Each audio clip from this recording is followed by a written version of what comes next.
दार तारों की ओर बढ़ाया। अगले ही पल उसका हाथ बिना किसी चोट के सीधे तारों के आर पार हो गया। इस कामयाबी ने उसमें और हिम्मत भर दी। उसने अपना सिर आगे बढ़ाया और फिर देखते ही देखते उसका पूरा शरीर उस पार चला गया और यहीं से उसकी जिंदगी हमेशा के लिए बदल गई। इस पल को साबित करने के लिए वो 20 साल से तैयारी कर रही थी। जैसे ही काले कपड़ों वाले लोग एक एलियन को गाड़ी में बिठा कर ले गए, वो तुरंत तारों के उस पार लौटी और झटपट अपनी जैकेट उतार कर अंदर पहनी हुई सूट को दिखाया। इसके बाद उसने सड़क किनारे एक टैक्सी को रुकवाकर उस गाड़ी का पीछा करने को कहा। कुछ ही देर में वो एक ऐसी जगह पहुंच गई जिसके दरवाजे के पीछे एक गुप्त संगठन छिपा हुआ था। इतने वर्षों से वो हर दिन इस जगह आने की कल्पना करती थी, इसलिए जब उसने दरवाजा खोला तो पूरी सहजता से खुद को वहाँ का कर्मचारी बताकर अंदर पहुँच गई। वो सवाल जो उसने बार बार अपने मन में दोहराया था, आज वो बहुत ही शांत और आत्मविश्वास भरे लहजे में पूछे गए और सब मान भी गए। इस तरह वो सीधा उस लिफ्ट तक पहुँच गई जो नीचे की ओर जाती थी। लेकिन जैसे ही वो नीचे पहुंची, बाहर दरवाजा खोलने वाला कुत्ता अचानक बोल पड़ा। जैसे ही बुजुर्ग चेतावनी दे ही रहा था, लिफ्ट तेजी से जमीन के भीतर गिरने लगी। जब तक लड़की को कुछ समझ आता, वो पहले ही एक इंट्रोगेशन रूम संपर्क कक्ष में पहुंचा दी गई थी। फिर उसका रिकॉर्ड उस संगठन के प्रमुख के पास पहुंचा। चूंकि उसका रिकॉर्ड पूरी तरह साफ था और वो एक सक्रिय पुलिस अधिकारी भी थी, तो उन्होंने उसका दिमाग मिटा देने की योजना बनाई। लेकिन लड़की ने वक्त रहते सब समझ लिया और छिप गई। उसने प्रमुख को बताया कि उसे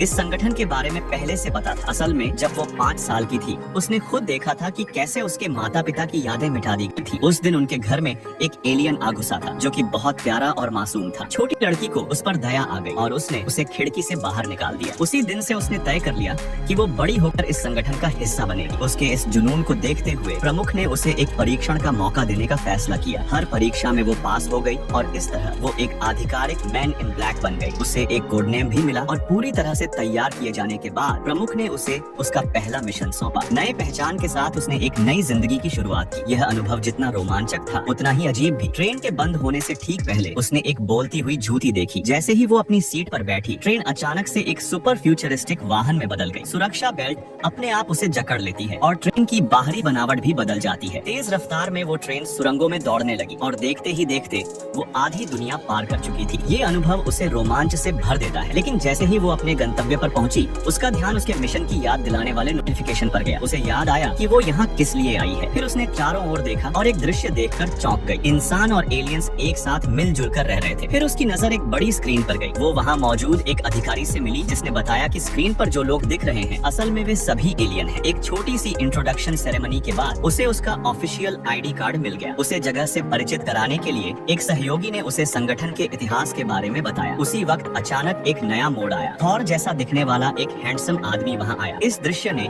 लड़की और उसके पास बैठी एक महिला का ध्यान खींचा। वो महिला जो खुद भी सुपर पावर रखती थी, अपना जादू दिखाने से खुद को रोक नहीं पाई। लड़की ने तय किया कि वो उससे पहले थॉर को अपना साथी बनाएगी। वो उसे ढूंढते ढूंढते एक कमरे में पहुंची जहां वो आदमी सो रहा था। उसने उसे जगाया और कहा कि वो उसका पार्टनर बनना चाहती है। चूंकि उसके पास उसकी नींद का राज था, थॉर को उसकी बात माननी पड़ी। लेकिन यहीं से एक बड़ा खतरा शुरू हो गया। उन्हें एक खतरनाक मिशन पर भेजा गया जहाँ उनका सामना ट्विन मॉन्स्टर्स से हुआ। सड़कें लहरों की तरह उछलने लगी। वे दोनों तेजी से भागने लगे। थॉर और मॉली ने गाड़ी से हाईटेक हथियार निकालकर हमला शुरू किया, मगर ट्विन एलियंस अपनी शक्ल बदलने में माहिर थे। यहाँ तक कि वो एक ट्रक को भी शील्ड में बदल सकते थे। गोली लगने के बावजूद उनका शरीर फिर से ठीक हो जाता। थॉर ने गाड़ी के पार्ट से एक थॉमसन सबमशीन गन बना डाली। गाड़ी का टायर निकालकर मॉली को कवर फायर दिया ताकि वो वंगस को बचा सके। मॉली जब वंगस के पास पहुंची तो देखा कि वो मरने के कगार पर है। वंगस ने कहा, किसी को मत बताना, क्योंकि कुछ बातें ऐसी होती हैं जो ब्लैक सूट्स वालों तक भी नहीं पहुंचती। इतना कहकर उसने अपनी आखिरी सांस ली। उसी वक्त बड़ी संख्या में मैन इन ब्लैक वहाँ पहुँच गए। एलियन कातिल ने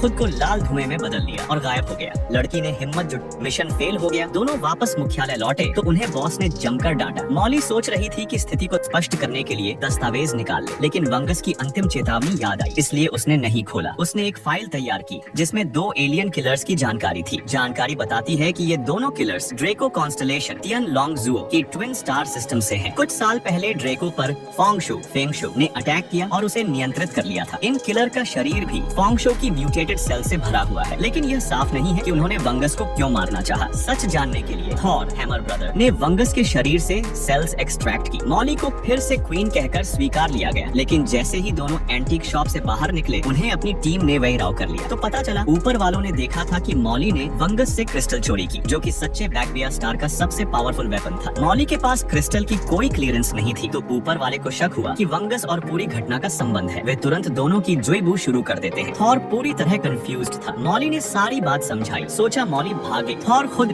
डिलिबरेटली पकड़वाए तो मॉली भागी, थॉर सामने आ गए। उन्होंने मो 206 मोटर बाइक सी स्केप किया और कॉन्ग जोंग जंप इंजन दबाकर आसमान की ओर उड़ गए, लेकिन कुछ ही देर बाद फिर काबू हो गए। थॉर फिर कॉन्ग जियानपू करके सहारा डेजर्ट पहुंचे, लेकिन बाइक डैमेज हो गई। उस समय क्रिस्टल अचानक वाइब्रेट करने लगी। थॉर ने क्रिस्टल उठाया और इसे ऑब्जर्व किया। अगले ही पल क्रिस्टल बदलकर एक वेपन बन गया, जिसकी ताकत कम से कम 0.01% में भी इनॉर्मस थी। इस शक्तिशाली वेपन को देखकर थॉर को समझ आ गया कि उनकी टीम उन्हें क्यों हंट कर रही थी। उनका इमीडिएट ध्यान बाइक रिपेयर करना था ताकि डिपार्चर हो सके, लेकिन जैसे ही वे रिपेयर कर रहे थे, मोटर बाइक के कप होल्डर से एक लिटिल माउस क्रीचर निकलकर भाग गया। दरअसल यह मोटर बाइक किसी आर्म्स डीलर की थी और उसने पहले से जान लिया था कि दोनों स्टेलर वेपन लेकर है, इसलिए वह माउस क्रीचर से वेपन छीनवाने की योजना कर रहा था। माउस बोला कि रेसा बड़ी कीमत देगी। रेसा धरती की सबसे बड़ी आर्म्स डीलर है और मजे की बात ये कि वह थॉर की एक्स गर्लफ्रेंड भी है। बाइक ठीक होते ही थॉर रेसा के कास्टल पहुंचे। रेसा पावरफुल एलियन गार्ड रखते हैं। थॉर ने स्मॉल माउस क्रीचर को गिफ्ट में दिया ताकि वो सस्पेक्ट न करे, लेकिन जैसे ही रेसा क्रिस्टल पाई, उसने थॉर को हटवा दिया। थॉर चुप नहीं बैठा, 2 गार्ड्स को धकेलकर कंट्रोल रूम में घुस गया और सारे वेपन सिस्टम्स बंद कर दिए। उस बीच माउस सोल्जर ने लेजर गन से ग्लास वायल काटा और एस्केप करने लगा। ग्लास अचानक तोड़ गया और राइसा का ध्यान खींच लिया। मॉली ने मौका पाकर क्रिस्टल चुरा ली, लेकिन जैसे ही वह पलटने ही वाली थी, राइसा ने पकड़ लिया। अब जंग तय थी, मॉली विरुद्ध रीसा, जो 3 हाथों वाली पावरफुल एलियन है। थॉर वर्सेस टॉल ब्लू फर मॉन्स्टर। थॉर को थॉर हैमर मिला, लेकिन उसे मॉन्स्टरस क्रीचर ने पकड़ लिया और थॉर बेदम हो गया। इसी बीच मॉली ने रेसा की तीसरी हाथ को फंसाया और एक पावरफुल पंच से उसे गिरा दिया। थॉर को ब्लू मॉन्स्टर ने हॉल में घसीटकर लाकर पिस्तौल नोक पर लगा दी। थॉर की जान के खातिर मॉली को क्रिस्टल रेसा को देनी पड़ी। ब्लू मॉन्स्टर थॉर को मारने ही वाला था कि मॉली ने एक शब्द कहा और थॉर की यादों की गहराई में वो बात पहुंची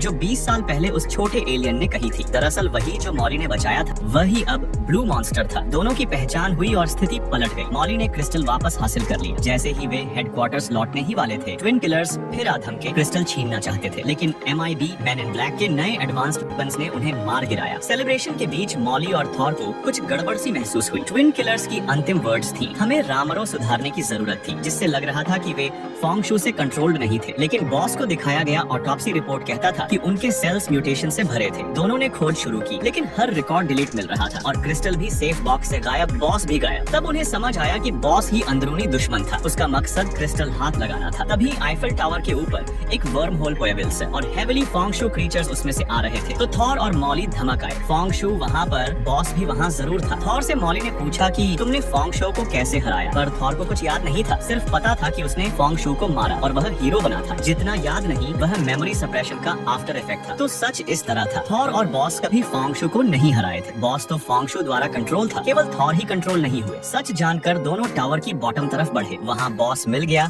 जो अब काउंटलेस टेंटिकल्स फैलाए एक मॉन्स्टरस टेंटिकल क्रीचर बन चुका था। उसने वर्म होल खोला और फोंगशू को आने दिया। फोंगशू नियरली वर्म होल क्रॉस करने वाले थे, तभी दोनों इंटरवीन्ड। थॉर ने बॉस को रीजनिंग दी, लेकिन बॉस ने थॉर को ग्रैब किया। मॉली आई मदद को, लेकिन अनजाने में वह वॉर्टेक्स में गिर गई, पर लकी उस माउस सोल्जर ने उसे बचा लिया। थॉर ने बार बार कॉल किया। थॉर ही सेंसिटिविटी बॉस में लौटी। थॉर ने गोल्ड स्टोन नीडल तुरंत मॉली को सौंपी और मॉली ने वेपन ऊंचा ताक पर रखा। नीली लेजर बीम निकली और फोंगशू वापस वर्म होल। दोनों जल्दी हुई फे यन मी हो गए। Mission success. Man in black ने फिर से धरती को बचाया। थॉर ऑफिशियली लंदन ब्रांच का नया बॉस बना और मॉली को भी हायर अप्स द्वारा प्रमोट